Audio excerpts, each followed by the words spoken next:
What's up guys, NepentheZ here and welcome back to another episode of The Road to Glory. This guy's team name is Net6 and Chill. And I did. Great game, fun game. I'm going to spoil this. If you follow me on social media, you know anyway. I'm going to ruin the results of this video and in fact the results of where I am right now. Upon recording this video, I'm currently 16-2. After these first 10 games, I was 10-0, and I'm just generally playing some fantastic FIFA, but this weekend, compared to last weekend, you know those games, for me personally, where I'm like, I could have won that game, I could have done more, I'm edging those games. You know, there's 4 games, I think, in this batch of 9 that could have gone either way, and all of them went my way. And just generally speaking, I feel like I'm playing great FIFA. And once again, that comes from a couple of things. First and foremost, that comes from me not putting any expectations on myself.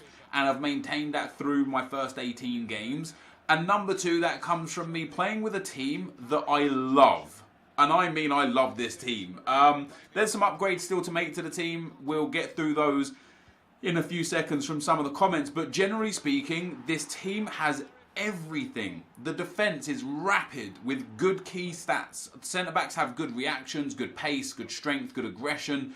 If they lack a little height, perhaps. That's the only downside, really. The fullbacks are both exceptionally well-rounded. And as you're watching today's video, my Jordi Alba got upgraded to an 88. My Ter Stegen got upgraded to an 88. So we've got 2 big upgrades. Vrsaljko and Nacho didn't get upgraded. Vrsaljko did get an upgraded card, but it didn't impact his informs.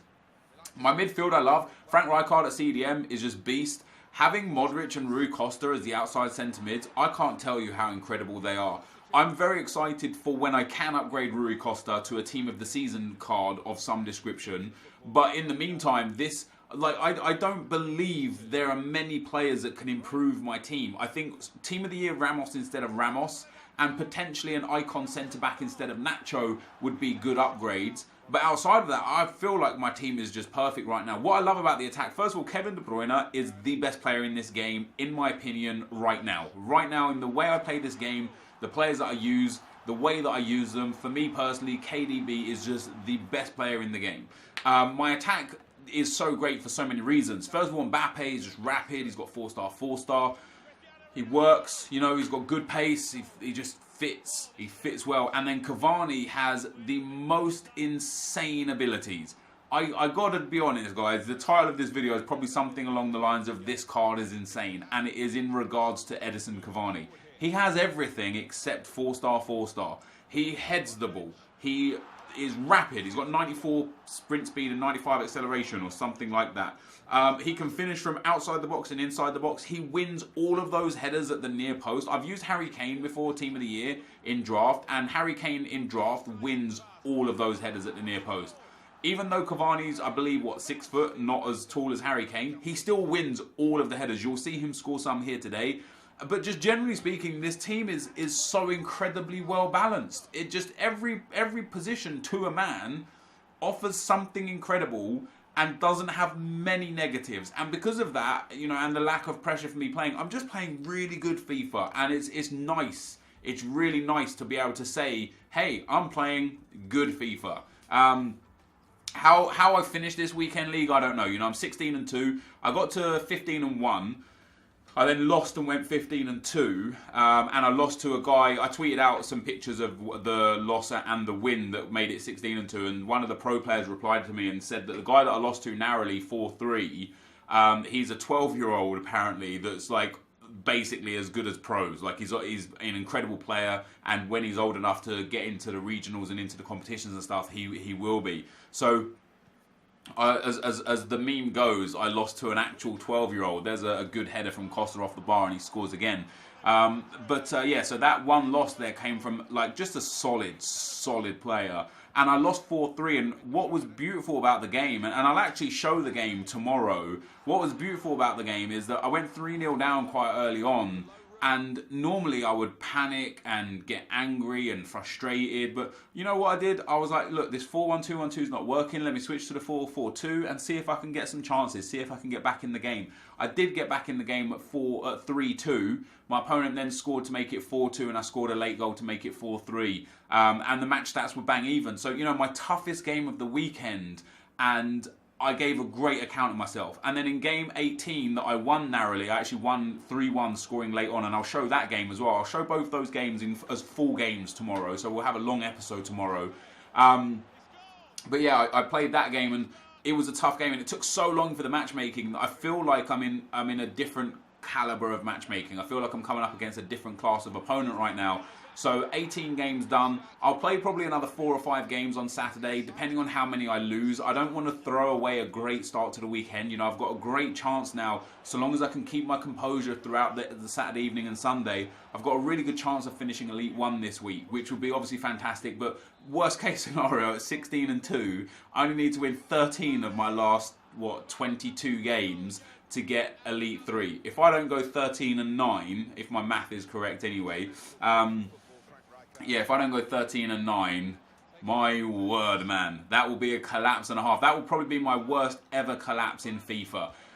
So that's where we're at with that. And what I'm going to start doing going forwards as well, guys, when I show blocks of 10 games like this, it is good for some reasons, because you get to see all of the gameplay all of the time. But you know what? When somebody said to me a couple of weeks ago it'd be fun to see some full games and see how they go, I actually enjoy more showing the full games, because you get a real understanding of how I play, how I get into games, how I close out games. So with I guess not permission, but with the understanding of you guys, and let me know if you think that this would be fun or not, what I'll start doing is actually cutting out a lot of the crap games. Like this game right here, I'm 5-1 up, right? The guy ends up rage quitting or doesn't, I can't remember.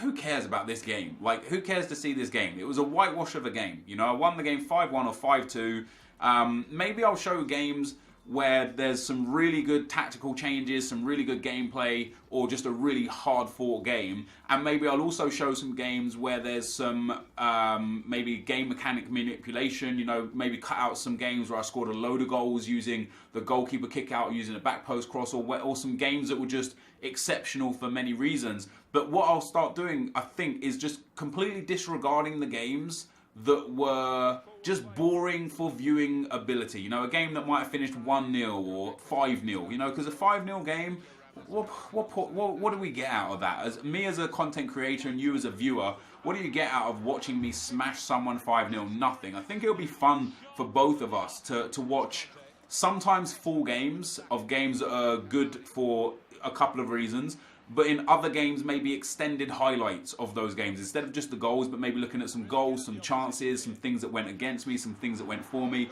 and start picking maybe over the course of Friday, Saturday, Sunday and Monday, maybe picking like 10 to 12 games out of the 40 or 20 games out of the 40, you know, maybe 5 games a day instead of 10 games a day. Start picking that and showing the best games. I think that'd be quite fun, because for tomorrow's video, the 2 games that I'm going to show, as I say, one that I lost narrowly and one that I won narrowly, both of them had great gameplay, 2 really good teams and 2 really good opponents, and they had great tactical changes that helped me get back into the game, and I felt good. You know, it's that old saying, like, so many of the pro players complained about this game at times, even though they win so many games. And all we ask for as players of this game is to have good gameplay. And although whatever good gameplay is might be different as a perspective to you as it is to me, I don't mind losing a game when I just feel like I did myself justice. And the game that I lost 4-3, I felt like I played great. I came out with very even match stats. I came out a little bit unfortunate that I didn't score a goal where I could have done, and a little bit unfortunate where I conceded a goal where I couldn't have done. But generally speaking, I came out of that game thinking, you know what, I was just beaten that time. You know, that there was no shame in losing that game. And I think this weekend, more than any weekend over the last sort of 3 or 4 weeks, though that has been a constant for me this weekend. Both games that I've lost narrowly, one in extra time, one in 90 minutes, to just really strong opponents with really strong teams. But I've been winning all those games that have been the tough cookie cutter games against those guys that I feel like I'm better than, that are sitting part of the bus. And what you'll see quite often is me ending the game, as you saw right there, in the 4-4-2 formation. And the reason why that is because I start in a 4-1-2-1-2. If that doesn't work out for me, if I'm not generating enough chances or if I go behind, I'll switch to the 4-4-2 because it just seems to be more effective if the 4-1-2-1-2 isn't working. A few times I've also switched to the 4-2-3-1 just to close out a couple of games, but generally speaking, I'm just loving the way this team plays. I'm loving the gameplay, and again, you know, if I can keep that composure, if I can keep that mindset up, if I can keep that kind of let's just play our best and make sure that's all we do up, I feel like this could be a weekend where we hit Elite 1 again. Even if I only got 32 wins this weekend, I'd still be absolutely delighted with that as a result. You know, we're 16-2 right now. We've got 6 losses available. 16-6 for the last 22 games, 32 wins. That's more than reasonable. 16-4 is actually quite a normal kind of ability for me. So over the next 20 games, if I went 16-4, that would mean I just need to win my last 2 to get the Elite 1. You know, 18-4 there. It's very possible, but we'll see how it goes. Comments. Ibra Aziz Munchen says, Nepo, after looking at Maradona's prime card stats and knowing that he lacks stamina, I generally thought to myself, and I was wondering why EA wouldn't come up with a new chem style and unique ones, like a chem style that boosts players' stamina or composure, more chem styles in the game that boost other key stats other than the regular pace, shooting, etc. Would love to hear your thoughts on this. Much love, brother. And there was a comment that kind of ties in with this from Ali. Says, Nep, Alba got 94 pace. Why do you apply Shadow on him? Just put something that boosts his defensive and physical stats like Sentinel. The reason why I give Shadow to Alba is not necessarily for pace, but just because it's the best one that boosts pace and defending. It gives a bit best defensive boost. I'm not entirely sure what the Sentinel, I'm not entirely sure what the Sentinel chem style gives as boost. I know Sentinel is a big one for defending.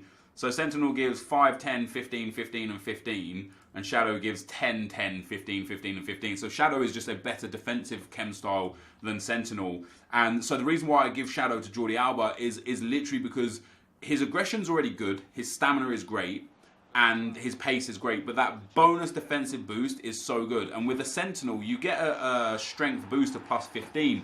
Actually makes him really, really good. According to Footbin, he becomes a 93 rated left back with Shadow, a 91.7 with Anchor, and a 91.8 with Sentinel. So he is a better defender with Shadow than he is with Sentinel because of the boost that he gives in defensive stats. And you know, with what Ibra says, you know, giving like unique chem star boosts, what I would actually rather see is I'd rather see the ability to, you know, each chem star boost stats by a maximum of 90. Instead of giving predetermined stat boosts, allow us to boost stats ourselves. Give us 90 stat boosts available. Let us dictate where they go and have different weights for different stats. So obviously, like, pace is really, really important. So, you know, if you took, say, for example, Sergio Ramos, and you get, you know, the base version of Sergio Ramos, 90 rated Sergio Ramos, and you got 90 stats, putting, you know, 20 sprint speed and 20 acceleration on him and then 50 into defensive, that would be pretty ridiculous. He would be too overpowered. So instead of giving it as a one-to-one difference, scale it. So, you know, pace up to 80 is 1. Pace up to 90 is worth 1.5. Pace up to 99 is worth 2 in those areas. But give us the ability to boost these players in areas that we want to make them suit our style of play, because this is Ultimate Team. You know, we talked about this before with teams and with chemistry. We can't even play with our Ultimate Team anyway because we don't have the ability to do so. So allow us to boost the stats where we want, because if we could boost the stats where we want, for me with Rui Costa, obviously I would want to boost his finishing stats. So a Hunter right now gives him, you know, 90 plus 15 penalties and plus 10 volleys. I would sacrifice all of those volleys and all of those penalties and those 25 extra spots and take 5 more in finishing. I would sacrifice 25 points from 2 stats to get 5 extra points in one other stat, because it would benefit me so much having him play like that. But yeah, Chem Styles chemistry just in general, it's outdated, it needs reworking, and EA need to step their game up. Yusuf Mia says, I'm sorry, but is it just me, or does it feel like De Bruyne kind of doesn't belong in a team? He should buy someone like Neymar or Suarez? Dude, De Bruyne, as I said at the start of the video, for me personally, is the best player in the game. I wouldn't swap him out. He will be in my team for the rest of the year. Even though there will be players of a similar kind during Team of the Season, and maybe during Foot Birthday with the premium SBCs and such. But yeah, Kevin De Bruyne is just like, he's just exceptional. He's exceptional. There's no other words to describe him. He is just exceptional. L33 says, I've had the same approach this weekend. I'm just playing FIFA casually for fun, not stressing over losing the game. It feels a lot better, not caring as much. And it does, but I'm at a point now where I'm starting to care again, you know, because I played without care for 18 games and I've got an exceptional start again. And now I'm sitting there thinking, oh, I could get Elite 1 here, I'm going to bottle it, and the stress comes back in. You know, I've said it many times. 3 weekends ago, we went 18-3. Fantastic. We stopped there. 2 weekends ago, we went 21-4. Fantastic. We stopped there. Last weekend, I was like, all right, I want to play all 40 now to get 29 so we can get weekly and monthlies. And I struggled so hard. I made it to 14-6 after 20. And then fortunately I went on a huge win streak and got up to, like, what was it, 29-8. So I made it to Elite with just two wins to go. And the reason why I started playing good again is because at 14-6 I thought it was done. I thought okay, that's it, I've ruined the chance already. So play without regard, and eventually I end up doing really well again.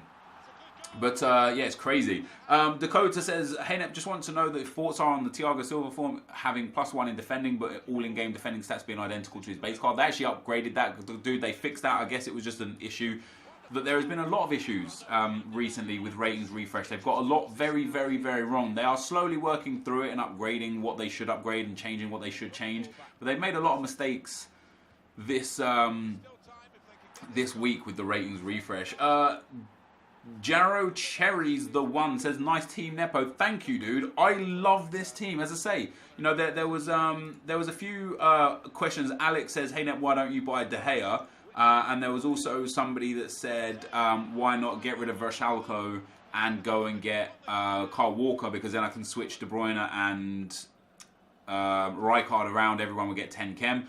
I don't necessarily want Kyle Walker. I like Versalco. He's got great crossing, which is important to the way I personally play the game.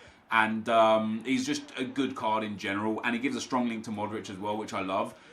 In terms of upgrading the team, yeah, I definitely think somebody also suggested, somebody actually said, now that you've got Ramos, why don't you get Bailly, Valencia and De Gea? I could have done that anyway with Nacho, because they're exactly the same card in terms of nation, team and league. But excuse me. In terms of upgrading, I'm happy to upgrade to David De Gea. You know, I'll sell this Ter Stegen. I bought him for 90,000. He's going for about 130 now because he's been upgraded. So that will negate some of the cost of David De Gea. I'm more than happy to get De Gea. I don't necessarily know if I want one of the great De Gea cards. I know he's obviously got the upgraded version. So his 90 rated card is currently going for 200,000 on PlayStation. His 91 is 300,000. His 92 is 500,000. His 93 is also 500,000. His 94 is 650, and his 97 is 1,000,000 coins. I mean, like 200,000 coins for a goalkeeper is a lot of money that will, like, I promise you guys, he will plummet in price once Team of the Season comes around, or potentially even Foot Birthday. This is the point of the year now where if you look at all of the graphs of the last 2 years in Footbin, this is the point where player prices steadily start to decline. That's it. Now, from now until Team of the Season, there'll be some anomalies because of SBCs, because of icons, because of Foot Birthday, etc., etc. But generally speaking, player prices now will begin to just decrease. So do I want to sell up Ter Stegen, that I will make about 50,000 coins profit on, and then go and buy David De Gea that I might potentially lose 80 to 100,000 coins on? I know De Gea is a great goalkeeper, but also Ter Stegen is too. So, I don't know. I might hold on to Ter Stegen for a while and change afterwards. Matt Harris says, Subbox broken again. Had to refresh your channel many times after upload. YouTube are in a state right now. Rest assured, I upload every day here around 10 p.m. But there's a little bell next to my sub button. If you press that little bell, you will get notified, I think, by email when I upload. So if you wanted to click on that, that would be super, super helpful. That one is a bit of a long comment for the rest of the video, so we'll answer the last one from KC. Says, you point out your desire for more transparency. This episode towards matchmaking, do you weigh the possible negative outcomes of them explaining how matchmaking works? My opinion, people like to say they just want to know how it works and etc. wouldn't abuse it, but most people seem to want to know how it works to try and abuse and manipulate it. I hear the logic of everyone will be fair playing field because everyone could abuse it, but not sure it would be great for the game. Yeah, I completely see your point. One of the reasons why I personally believe EA have been so secretive with so many things is because of the potential negative side effects of showing people. But, you know, in other games, if there's a negative side effect of something, they balance the game. In League of Legends, if a champion is ridiculously overpowered because of a change or an adaptation, they will just disable that champion, they will balance his stats, and then they will put him back in. And EA should do the same. They should, if people using a bronze bench does manipulate matchmaking, they should just address that. They should balance that and remove the bench from the team rating, or only use the starting 11 in terms of matchmaking. That they should work harder on balancing the inconsistencies and the indiscrepancies instead of just hiding them and hoping that no one finds out. That's my opinion. So here we are in game 10, guys. As I said, we went 10-0. Played some great FIFA, honestly. Some great FIFA. A couple of games that are scraped through, but generally speaking, absolutely love this. Look at that bicycle kick from Cavani. Cavani's just a beast. He's got so much pace. Cutting through defenders is fine. Running at defenders is fine. He's got, he's strong. He's big. He wins headers. He's just got it all, in my opinion. It's a shame he doesn't have a 4-star weak foot because he would be the perfect player. But this guy's going to be the end of the gameplay. We're going to go live now, so I will be right back. Alright guys, so 10 games in, 10 wins on the board. I've played some fantastic FIFA here today. I got agitated, I got frustrated in a couple of the games. Game 9, Game 10, and I think it was Game 2 actually that I got quite frustrated in. But instead of getting angry and just letting it go, I got angry and funneled that better. I switched formations, I switched my playstyle, went ultra attacking. I played different FIFA, and just generally speaking, I came through a couple of really tough games that on another weekend I probably would have lost. Another weekend I'll be sitting here 7-3 and saying I could have won those 3 games. Well, this week so far I have won those I could have won games, and it feels great. And I tell you something, it is in no small part to this man right here. I mean, wow. In terms of a finisher, in terms of what you get out of a striker, what he has that's amazing is 95 acceleration, 94 sprint speed, so he's rapid. 99 heading and 93 jumping, so those far post crosses he scores in abundance. But he has 98 reactions and also very good ball control and very good composure. So when he has 99 finishing across the board, 98 reactions, 99 heading, 97 stamina and 89 aggression. I mean, the only downfall is that weak foot. In Game 10, he got 3 good chances. One of them I positioned him perfectly well to his right foot and he took it with his left foot. And I'm like, well, come on, man. He got bullied off the ball one time where I felt like he should have scored, and he missed a sit-out where I felt like he should have scored. But other than the Game 10, I don't remember a chance or a time where I thought, God damn it, Cavani, you've let me down. I just felt like he just banged everything constantly. So 24 goals in 14 games. Of course, before he was from 4 DKT games, he had 10 goals and 3 assists.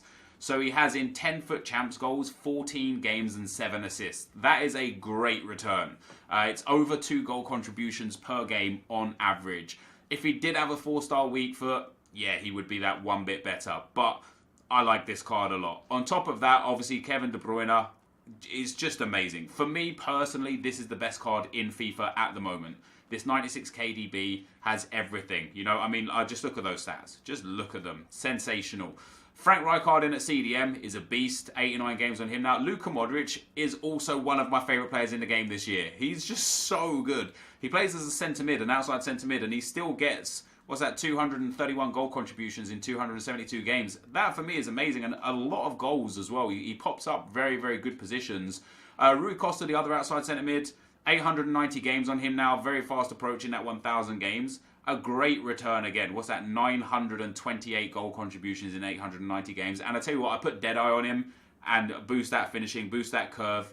Okay, he's not the fastest, and sometimes when I switch to 4-4-2, he goes on the outside and you can notice his lack of pace. But generally speaking, this card is great. I've had my ups and downs with this card so many times, but ultimately he doesn't let me down any more or any less than anyone else I've had. I had Cristiano Ronaldo in my team. He let me down from time to time. We had Thierry Henry in our team. He let me down from time to time. This Rui Costa, he lets me down from time to time. But generally speaking, he's an insane card. Mbappe came up trumps as well. 14 games, 19 goals, 14 assists. I love the trio that I've got up front, which is De Bruyne at cam, Cavani and Mbappe, because we've got height, power, 5-star weak foots, 4-star skill moves. We've got pace in Mbappe. We've got the pace of De Bruyne. It's just a really good team. Sergio Ramos has been amazing. Albert has been amazing. Only the 1 assist from him. Of my defence, I thought it was going to happen yesterday by the time you're watching this, but it's going to happen today by the time you're watching this. By the time you're watching this video, we should have an upgraded Jordi Alba to an 88, according to people that know how the upgrades are working. They're suggesting that Jordi Alba should go to an 88.